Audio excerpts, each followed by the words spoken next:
Douglas Allen Bickford. It is the 1st of August 2022 at about 7:45 a.m. here in Klamath Falls, Oregon, my hometown. Broadcasting live out of my 105-year-old house here. I am a self-taught psychiatrist, therapist, and counselor. I have studied the science of the mind, thousands of hours of how the brain functions. I know what I'm talking about. I don't have the degree, but I have all the knowledge, okay, how the brain functions, and I can help you out there. I specialize in emotional, physical, and sexual abuse victims because I'm one. It happened to me when I was a child, and then my whole life I lived all the way up with all that pain and guilt until I was 65 years old. And it affected my whole life. It was a terrible life, but not no more. I've learned how to heal myself by all my study of how the brain works, okay? And I can also help you out there. There's absolutely only one way to attain and maintain, to get a healthy mind, okay? And that's to attain and maintain a thing called self-esteem. It comes out of this book right here called The Portable Therapist. What self-esteem is, it's how you feel about yourself inside. It's also known as self-confidence, self-worth, self-love, right? We've all been in romantic relationships. You know, when you first meet that person, that good feeling you have when you're bragging to all your family and friends, your soulmate, you're going to die together, you're never going to separate, you're telling everybody all of this stuff. Both of you are. You've got that same good feeling, right? Well, what self-esteem is that good feeling towards yourself. Dr. Susanna McMahon wrote the book, The Portable Therapist, 30 years ago. It's published in 1992. Has a doctorate in psychology. She also has a master's in philosophy. Has had thousands of clients as a therapist, a counselor, a psychiatrist. People would hire her and pay her big bucks to help them fix their unhealthy minds. She knew nobody was teaching self-esteem back then. In fact, every lesson in this book talks about how we've been trained and taught not to have self-esteem, not to have a healthy mind. So anyway, she knew she had to come up with a concept to get her clients to give themselves self-esteem before she could help them fix their unhealthy minds. Here's that very simple concept. It's called mirror therapy. You look at yourself in the mirror and you say 4 things. We are all in front of the mirror every day anyway. And when we get older, we want to think or say bad things about ourselves because we're imperfect. Anyway, here's the 4 things that she told her clients to do. Say, I love you. I love my inner child. I'm worthy to be loved. I'm worthy to love. I'm full of goodness. Those 4 things to yourself in the mirror daily will instantaneously give you self-esteem. But to maintain that self-esteem, you have to practice it. It's like lifting weights. You start lifting weights, you stop, you have to start over from scratch. So you'll have to plan on saying that to yourself the rest of your life in front of the mirror instead of criticizing yourself, folks. It'll take you less than 10 seconds. I love Douglas Allen Bickford. I love my inner child. I'm worthy to be loved. I'm worthy to love. I'm full of goodness. That's how simple it is. But, excuse me. The reason mirror therapy is so powerful is a psychological event happens in our brain. We can't look dead straight in our face and lie to ourselves in the mirror. You can't say something to yourself in your face, in the mirror, that you don't believe. You can very easily criticize yourself when you get in front of the mirror, because that's what you believe about yourself because of all our training. It comes to the television, and so now it's the social media and all that. So you can't say good things to yourself in the mirror, and those 4 things are a very good thing to say to yourself in the mirror daily, because you don't believe it about yourself. Okay? So the very first time you do it, folks, you'll have to force yourself to do it. And it is that simple to attain and maintain self-esteem. So the very first time you say it, it's going to feel very, very, very strange and awkward. In fact, you're not going to want to do it. It's going to feel so weird, right? You want to turn me off because I tell you that. But put down your defense mechanisms and say it anyway. The more you say it, the more you feel it, the more you believe it. Here is why it is so vital to have self-esteem as a human being. It's actually the absolute most important thing you can have. As a human being, you got to wonder why nobody's teaching you how to get it. Because they don't want us to have it. That's why. For many reasons. One of the reasons is people that don't have self-esteem will go join the military and they'll go kill people for the government. That's just one of the reasons they don't want us to have self-esteem. Because, and I was in the military, I didn't have self-esteem when I went in. I got it now. I was never put to that test, okay? I don't know if I'd have done it or not. Just because I was ordered to kill somebody. I mean, people commit suicide because of that. But anyway,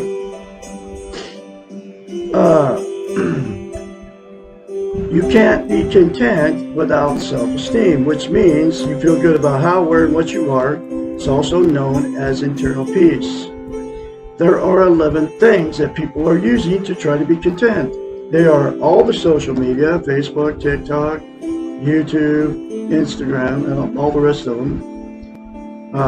They are drugs, alcohol, sex, food, gambling, television, religion, material possessions, or money. Those 11 things are known as externals. They are outside of yourself. They will make you feel good temporarily, but they will never ever make you permanently content and give you internal peace. Just think about the drug high, right? It always goes away, and you have to do more to get the same feel good. Alcohol, exactly the same thing. That warm, fuzzy feeling goes away, so you have to do more alcohol to get the same feel good. And then the other 9 things are exactly the same thing. I can just go down the line. Every one of those things is always temporary. Feel good, contentness, get peace by it, but it's never lasts. The absolute only thing that will give you internal peace is to say 4 things to yourself in the mirror daily for the rest of your life.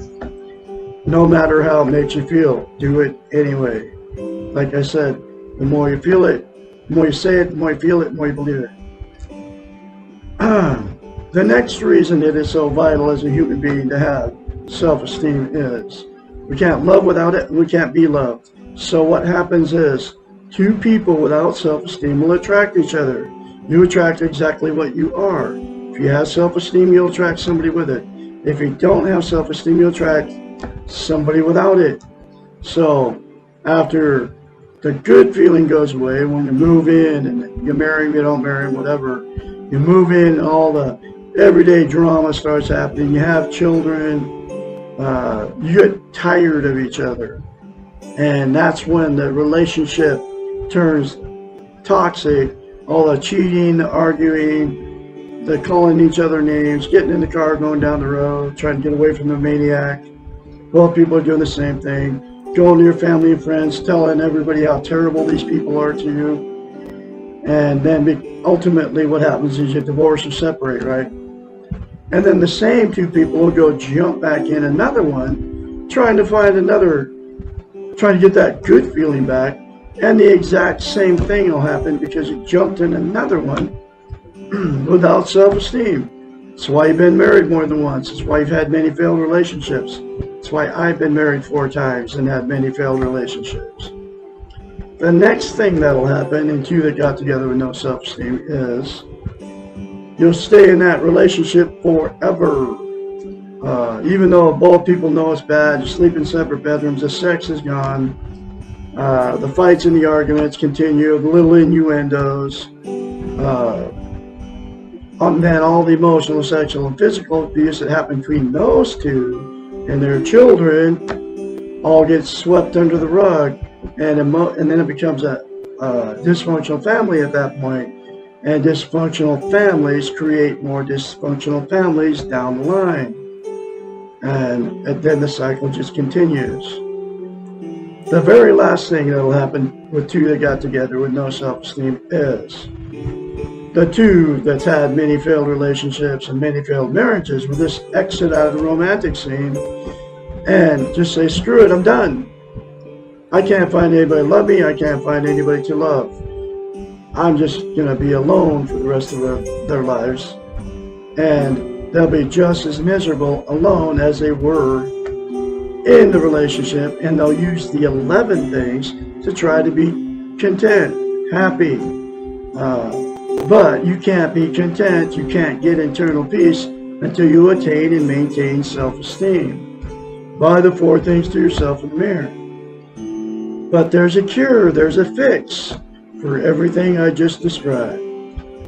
The 4 things to yourself in the mirror daily for the rest of your life, all parties involved, whether you're in a toxic relationship, whether you're alone, and then get the book, The Portable Therapist, and go through the many other concepts in this book. If you're in a toxic relationship together, it'll heal your marriage or your relationship.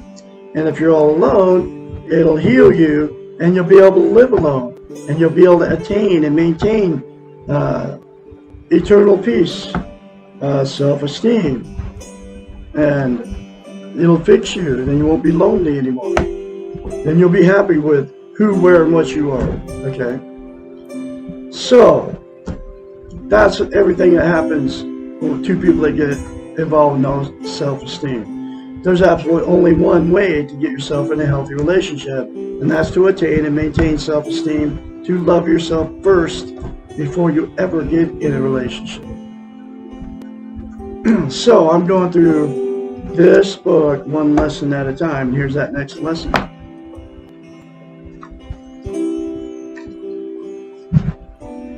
Lesson 73. What can I do when others hate me? This question is in many ways the converse of the previous one, which was the last lesson. Why do I hate? There are some similarities with the previous answer. Others hate us when we hurt them, withhold something they need or want from them, inflict pain upon them, and victimize them. People tend to hate us when they perceive us as evil or ignorant or sick.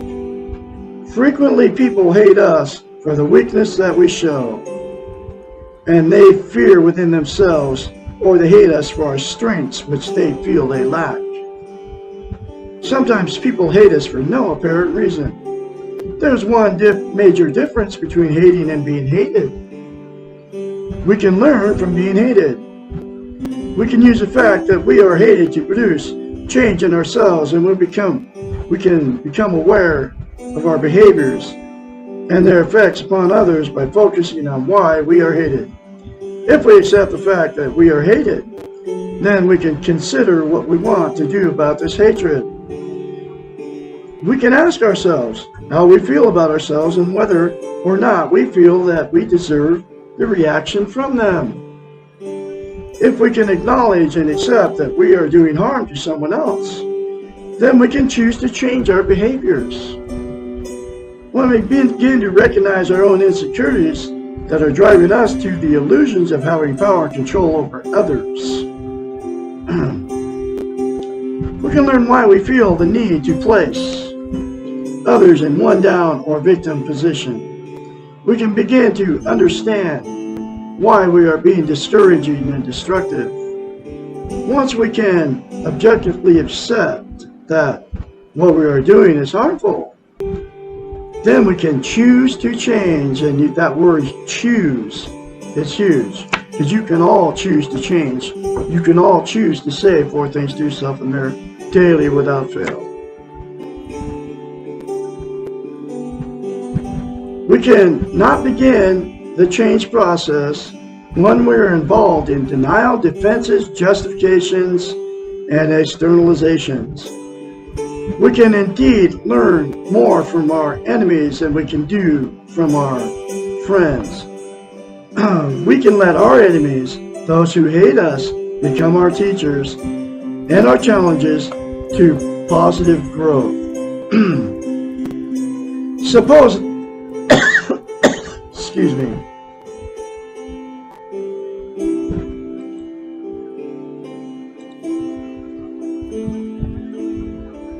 Suppose that we focus on our behaviors and we feel good about what we are doing and do not recognize the need for change. In this case, we feel that we do not deserve the hatred and there is nothing we can learn from it.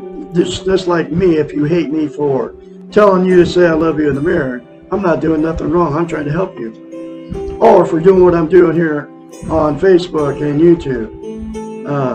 I'm not doing anything wrong but trying to help you folks out there. So I have nothing to apologize for. And I'm going to keep doing what I do. Because I have self-esteem now. I'm trying to get you to have the same thing I have, which is internal peace.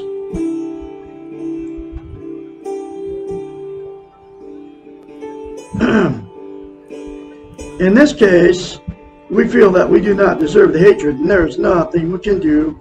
We can learn from it. Again, accepting that we are okay and that the world is not fair will help us deal with the injustice of being hated. And I have accepted all that. That's part of the healthy mind, getting healthy-minded. Just as we have the choice and responsibility for our own hatred, so do others. If we really are doing the best we can, and we are not deliberately trying to cause harm or to victimize someone else, and if our consciences are clear, then we do not have to spend our time and energy worrying about others' hatred.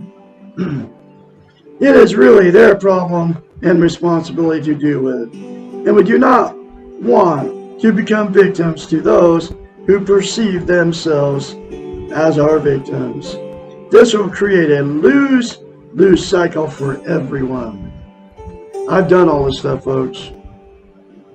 That's what you have to do to get a healthy mind. Self-esteem means dealing with the reality that we cause pain. That's one of the very first things I learned. And I've learned, and you can all learn how to deal with that too.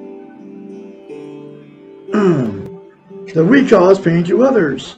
We cannot fill others' needs, and we cannot take care of them in ways that they would like us to.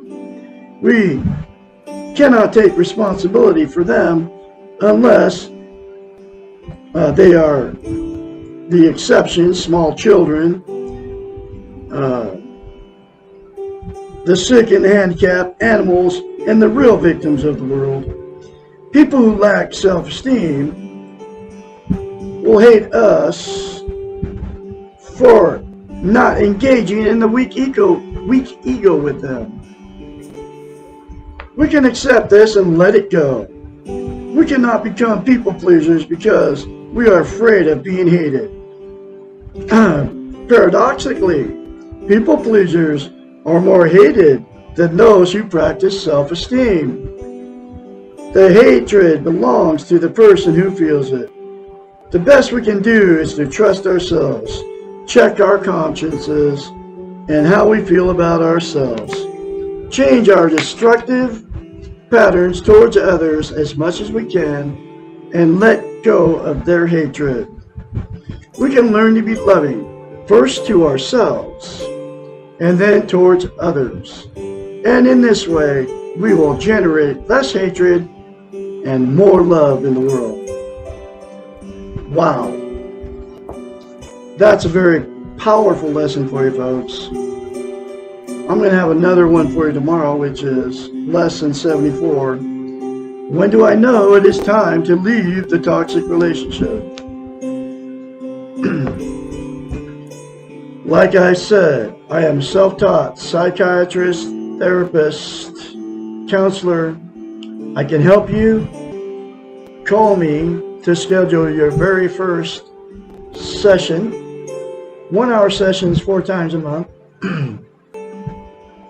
And I can help you. I specialize in emotional, sexual, and physical abuse. There's billions of people that have had those things happen to them, folks. Because I am a victim of it. My parents did it to me. My whole life I lived up the guilt and the shame and all that, never knowing why I could never talk about it. And you can all heal too. I taught myself how to heal myself. I can teach you how to heal yourself. 458-232-5238, 458-232-5238. Call me anytime to schedule your first session. Y'all have a great Monday out there. I'll be talking to you tomorrow.